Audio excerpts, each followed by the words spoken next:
하나님은 우리의 피난처시요 힘이시니 환난 중에 만날 큰 도움이시라.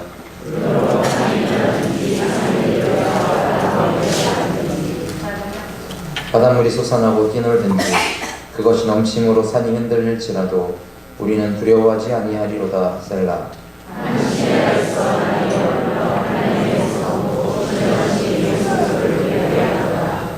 하나님이 그 성 중에 계심에 성이 흔들리지 아니할 것이라. 새벽에 하나님이 도우시리로다.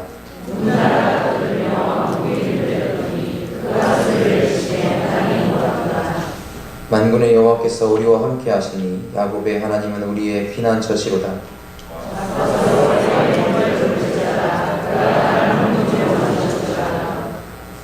그가 땅끝까지 전쟁을 쉬게 하시며 활을 꺾고 창을 끊으며 수레를 불사르시는도다.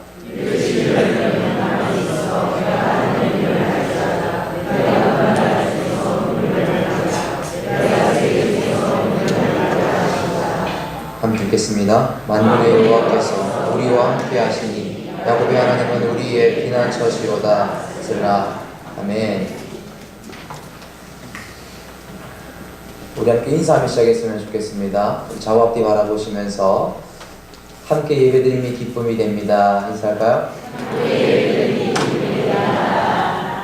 아멘.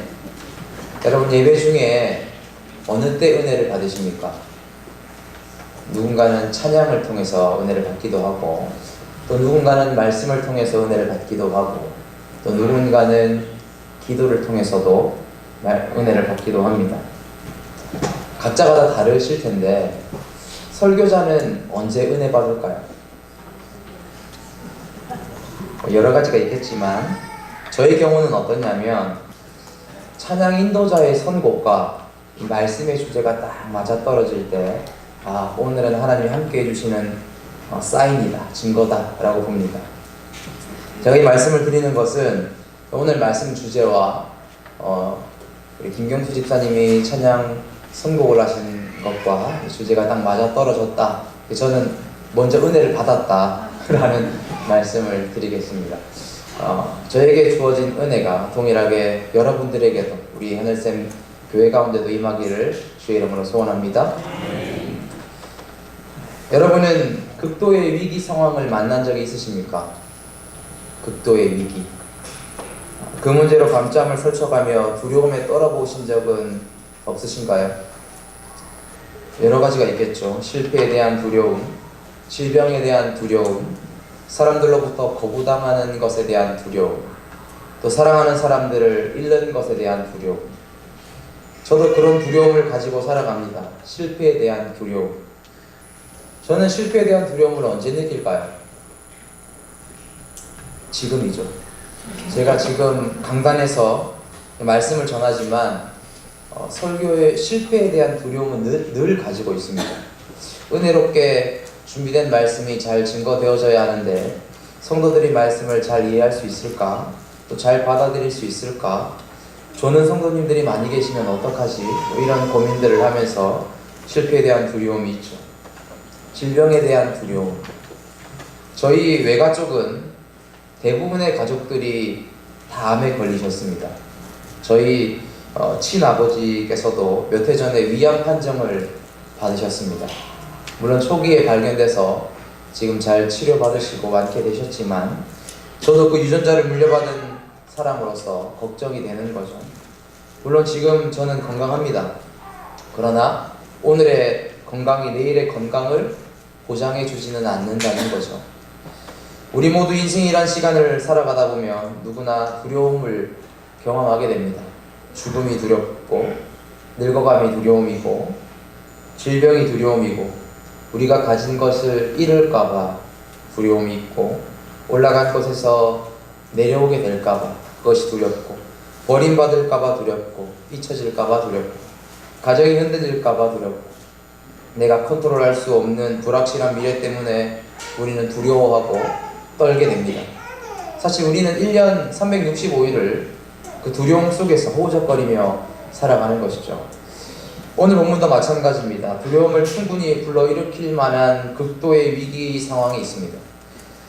1절이 열리자마자 환난이라는 단어가 등장합니다. 그리고 2절에서는 산이 흔들린다 라고 말해요. 일종의 지진 같은 거죠. 3절에는 바닷물이 솟구치고 뛰논다고 말합니다. 우리가 종종 목격할 수 있는 쓰나미 같은 현상일 것입니다. 인생의 고통이 쓰나미처럼 우리 삶에 다가오고 있다는 겁니다. 그러나 3절 마지막 부분에는 이렇게 기록되어 있습니다. 그 모든 상황 속에서 우리는 두려워하지 아니하리로다. 아멘이십니까? 믿음은 이런 거야 라는 걸 보여주는 것 같습니다. 두려움이 충분히 생길 수 있는 상황이지만 나는 두려워하지 않아. 왜 그렇습니까? 1절입니다. 같이 한번 우리 믿음으로 읽어보겠습니다. 1절. 환난 중에 만날 큰 도움이시다. 땅이 변하고 산이 흔들리고 바닷물이 솟구치고 넘쳐서 산이 흔들릴지라도 우리는 두려워하지 않습니다. 왜냐하면 하나님은 우리의 피난처시요, 하나님은 우리의 힘이시요, 하나님은 환난 중에 만날 큰 도움이시기 때문입니다. 하나님을 향한 확실한 믿음을 가진다면 우리에게 두려움이란 없는 것이죠. 도대체 이 고백을 했던 저자는 무슨 상황을 만났을까요? 도대체 어떤 역사적 상황에서 이 시편의 시가 기록되었을까요? 우리가 생각할 때는 참 속편한 소리다, 천하태평한 소리다 할 수 있겠지만 성경학자들은 아마도 이것을 주전 701년에 일어난 사건을 배경으로 쓰고 있다라고 보고 있습니다.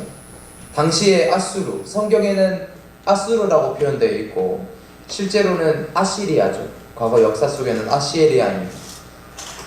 그 당시 고대 근동의 패권을 쥐고 있던 엄청난 그 대제국의 산헤립이라는 왕이 유다를 침공해 왔습니다. 대군을 거느리고 마치 쓰나미처럼 몰려들어왔습니다. 그리고 남유다의 수도인 이 예루살렘을 포위해 버렸습니다. 그 당시 남유다의 왕은 히스기야인데 히스기야는 25살의 왕이 돼서 조상들과는 다르게 하나님을 신실히 믿고 성실히 나라를 잘 다스리던 하나님의 뜻 가운데 나라를 바르게 온전하게 세워가던 왕이었습니다. 산당도 허물고 돌기둥도 부수고 아세라 목상도 찍어버리고 우상 숭배를 철저하게 척결했던, 심지어는 모세가 만든 구리뱀이 있었습니다. 그것도 사람들이 그것을 우상처럼 섬기고 있자 이 노뱀도 바로 부숴버렸던, 하나님께 철두철미했던 왕입니다. 그래서 성경은 히스기야에 대해서 이렇게 표현하고 있습니다. 히스기야가 그의 조상 다윗의 모든 행위와 같이 여호와께서 보시기에 정직하게 행하여 라고 평가하고 있습니다. 그렇게 하나님 앞에서 민족을 바르게 세워왔던 왕인데 이제 이스라엘 민족의 운명은 바람 앞의 촛불처럼 흔들리고 있습니다. 두려움을 가지는 게 당연하죠. 충분히 두려움이 일어날 수 있는 상황입니다. 전쟁은 개인적인 상황을 넘어서 국가적인 재난입니다. 모든 것이 끝날 수도 있는 그런 사건이 지금 터진 것이죠. 모든 책임을 왕이 홀로 져야 하는 그런 순간입니다. 이것이 바로 이 시편의 본문의 배경입니다. 이 역사적 배경과 이 시편의 본문을 우리가 함께 살펴보면서 하나님이 오늘 저와 여러분에게 무엇을 말씀하시는지 기대하면서 말씀을 받기를 원합니다. 여러분, 하나님을 믿는 것과 두려움은 동의어가 될 수 없습니다. 그 말이 이해가 되십니까? 하나님을 믿는다는 것과 두려움을 가진다는 것은 동의어가 될 수 없다는 것이죠. 어떤 어려운 상황에 부딪히더라도 어떤 위기가 와도 두려움이 없다는 겁니다. 하나님을 믿는다면 말이죠.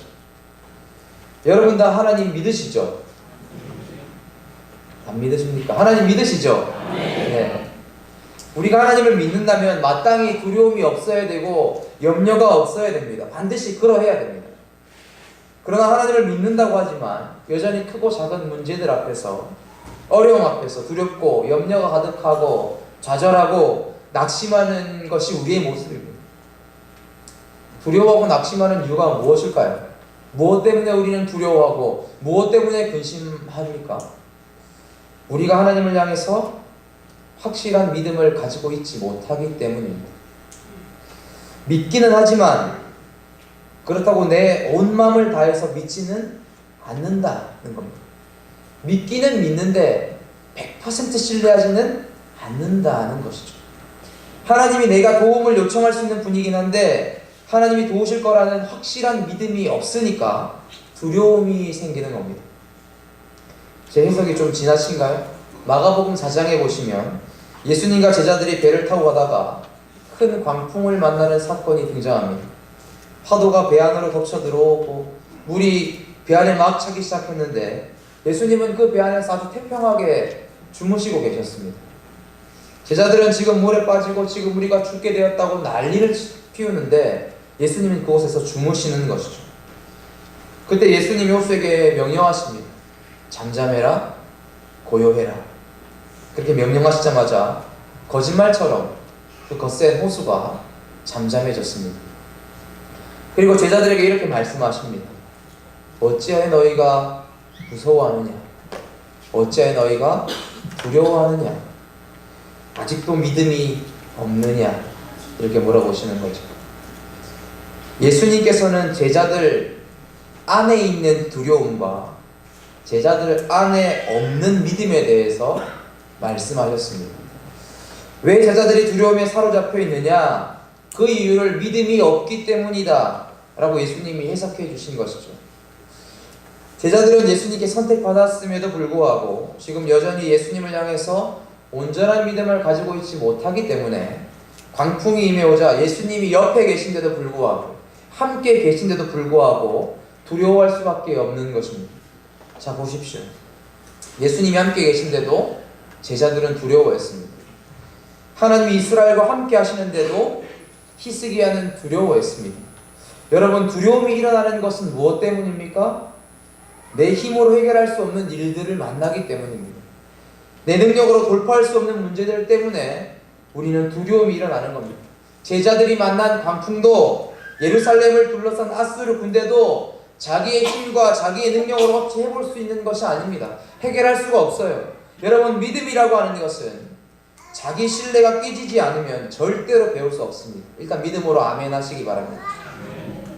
자기 신뢰와 자기 의존이 무너지지 않으면 믿음은 배울 수 없고 하나님을 찾을 수도 없습니다.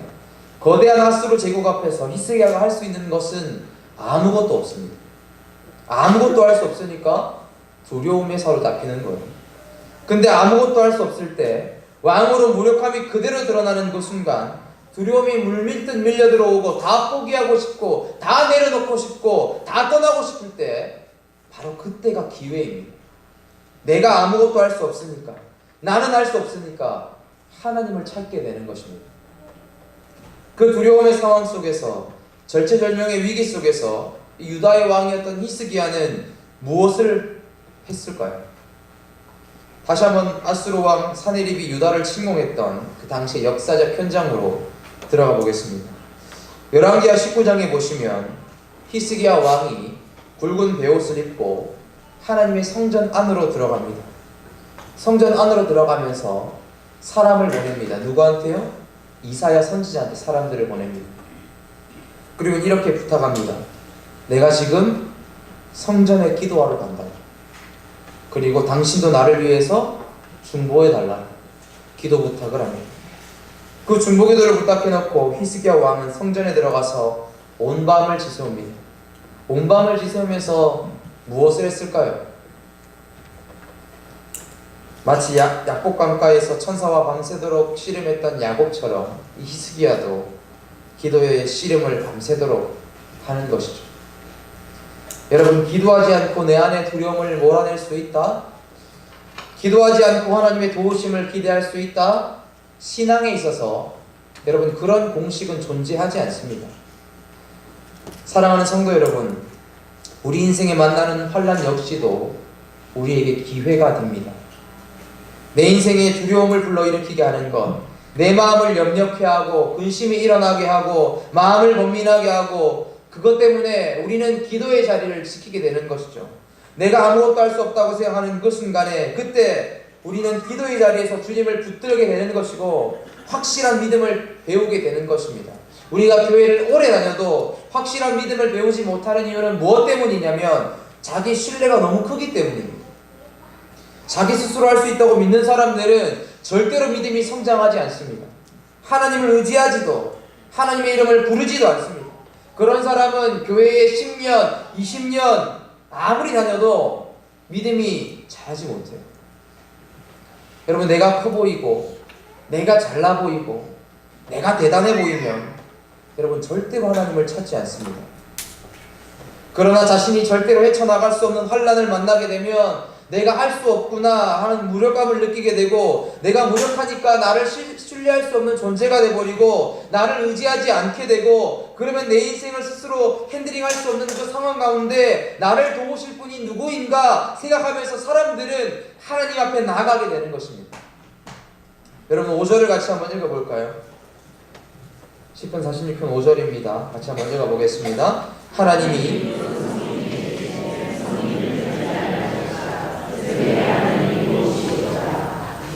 하나님이 우리를 도우시리라. 아멘.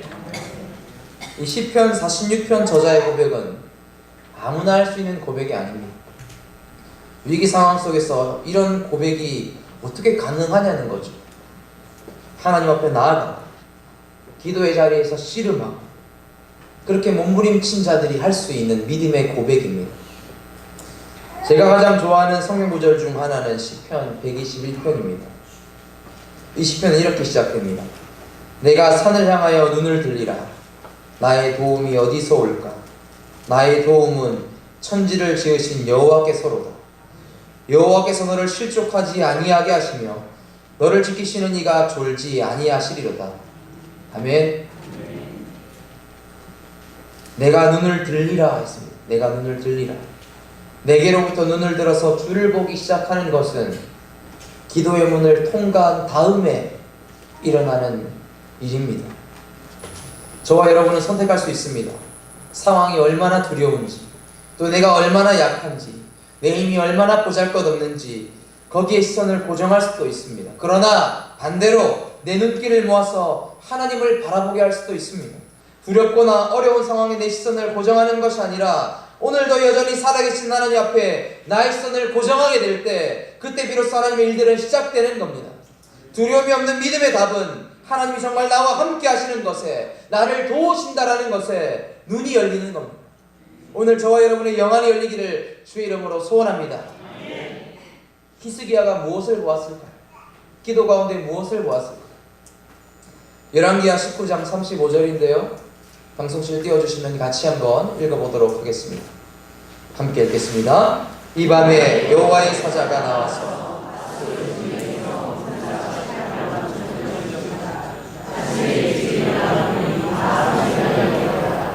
아멘. 적군들이 다 죽어버렸습니다. 아멘이십니까? 아멘. 어떤 사건이 일어났는지는 정확히 알 수가 없습니다. 전염병이 돌았는지, 아니면 적군들 사이에서 분쟁이 일어났는지, 그래서 다툼이 일어나서 자기들끼리 서로 치고받고 싸우고 죽였는지 알 길은 없습니다. 그러나 분명한 사실은 수많은 적군들은 이미 죽어 있었고 그들은 후퇴해 있었다라는 것이죠. 성경은 왜 그들에게 그런 일들이 일어났는지 아주 명확하게 설명하고 있습니다. 시편 46편 5절입니다. 같이 한번 더 이 구절을 읽어보겠습니다. 하나님이 그 성 중에 계심에 성이 흔들리지 아니할 것이라. 새벽에 하나님이 도우셨습니다. 아멘. 하나님이 새벽에 일하셨고 그 일의 결과를 아침 일찍 확인할 수가 있었습니다. 여러분, 이런 기적이 필요하지 않으십니까? 이런 은혜를 경험해보고 싶지 않으십니까? 주님의 도우심을 믿고 의지하게 되시기를 간절히 사모합니다. 여러분, 하나님은요 약속을 이루시는 분이십니다. 성경은 하나님의 언약의 책입니다. 구약은 옛 언약이죠. 그리고 신약은 새로운 언약입니다. 하나님은 그 언약을 이루어 가십니다. 한치도 틀리시는 법이 없으세요. 내가 너에게 아들을 주겠다.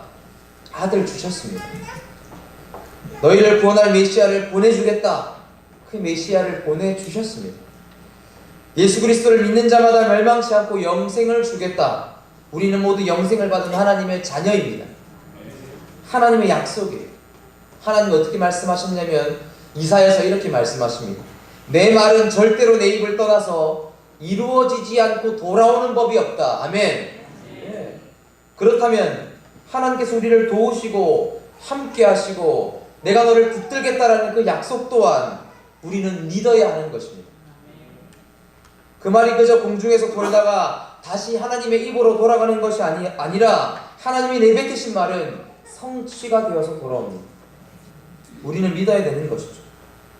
두려움이 생기는 상황에서, 마음의 염려와 근심이 일어나는 환경 속에서 내가 아무것도 할 수 없는 연약함과 무력감에 몸부림칠 때에도 하나님이 나와 함께 하시고 나를 도우시는 분이라는 것을 믿으셔야 합니다. 9절 10절 내가 적진에 나타나서 그들의 활을 꺾고 창을 끊으며 수레를 불사르겠다. 너희는 가만히 있어라. 내가 행하겠다. 내가 역사하겠다. 내가 일하겠다. 하나님은 약속하시고 그 약속을 반드시 이루시는 분입니다. 우리 가운데 함께 하심의 증거를 주실 하나님을 기대하면서 기도로 나아가시는 하늘샘 성도 되시기를 간절히 바랍니다. 이야기를 전하고 설교를 마무리하려고 합니다. 1500년대에 당시의 카톨릭 교회는 면제부를 판매하면서 부패의 늪속으로 교회가 빠져들어가고 있었습니다. 그때 34살밖에 안 된 젊은 사제죠. 마틴 루터라는 사제가 이건 아니다. 이거는 교회가 나아가야 될 방향이 아니다. 성경을 읽으면서 확신했던 그가 나가던 비텐베르크 교회당 앞에 교회가 고쳐야 될 95가지의 사항을 선포합니다. 벽면에 크게 벽보로 붙여놓죠. 이것이 우리가 잘 알고 있던 종교개혁의 불길을 점화시켰던 중요한 계기가 되었습니다. 드디어 교인들의 눈이 새롭게 떠지고 유럽의 영성들이 새롭게 일어나기 시작했고 성경을 읽기 시작했고 바른 신앙이 무엇인지 사람들이 깨닫기 시작했습니다. 그러나 정작 이 종교개혁의 불길을 점화했던 마틴 루터는 그 순간부터 정치적으로 또 종교적으로 굉장히 큰 핍박과 박해를 당해야 했습니다. 그리고 순간순간 두려움에 쫓기고 있었습니다. 마지막에는 심각한 우울증에 빠질 만큼 마틴 루터가 괴로워했습니다. 실제로 마틴 루터가 살았던 집에 가보면 벽이나 이런 기둥에 보시면 잉크 자국이 남아 있습니다. 그것은 웬고하니까 이 괴롭고 힘든 삶을 청산하고 차라리 그냥 타협해라 라고 하는 그 사단의 속삭임이 들릴 때마다 사단아 물러가라를 외치면서 잉크 벽을 그냥 벽에다 내던진 겁니다. 그런 자국들이 아직도 선명하게 남아있죠. 루터가 재판정에 나가기 전날 밤에 성경을 읽는데 이 시편 46편 1절의 말씀이 마치 형광펜으로 밑줄을 그은 것처럼 아주 강하게 자기에게 다가왔다고 합니다. 너무나도 뜨겁게 그 말씀이 다가왔습니다. 그리고 이 시편 46편의 내용을 기초로 해서 찬송시 노래를 막 써내가기 시작합니다. 그 노래를 찬송으로 막 부르는데 그 순간 갑자기 마음이 평안해지고 두려움이 물러가게 되고 담대함을 가질 수 있었다라는 것입니다. 종교개혁의 동지였던 그 필립 멜랑크톤 친구를 찾아가서 이렇게 말했습니다. 필립, 내가 이 찬양을 부르면서 내 마음에 두려움이 떠나갔다네. 마귀가 떠나갔단 말이야. 이렇게 외쳤다고 합니다. 그리고 그는 당당하게 이 종교개혁의 과제를 계속 수행해 나갔던 것이죠. 그 곡이 우리 찬송가에도 포함되어 있습니다. 찬송가 585장 내 주는 강한 성이요. 이 곡이 제가 다녔던 고려신학대학원의 교가이기도 합니다. 내 주는 강한 성이요 방패와 병기 되시니 큰 환난에서 우리를 구하여 내시리로다. 옛 원수 마귀는 이때도 힘을 써 모략과 권세로 무기를 삼으니 천하에 누가 당하리라. 2절이 중요합니다. 내 힘만 의지할 때는 패할 수밖에 없도다. 힘 있는 장수 남아서 날 대신하여 싸우네. 이 장수 누군가? 주 예수 그리스도. 믿으십니까? 만군의 주로다. 당할 자 누구랴? 반드시 이기리로다. 이 땅의 마귀들 끌어 우리를 삼키려 하나 겁내지 말고 섰거라. 진리로 이기리로다. 진리는 살아서 그 나라 영원하리로다. 아멘. 이 마지막입니다. 11절인데요. 함께 믿음으로 읽어보겠습니다. 여호와께서 우리와 함께 하시니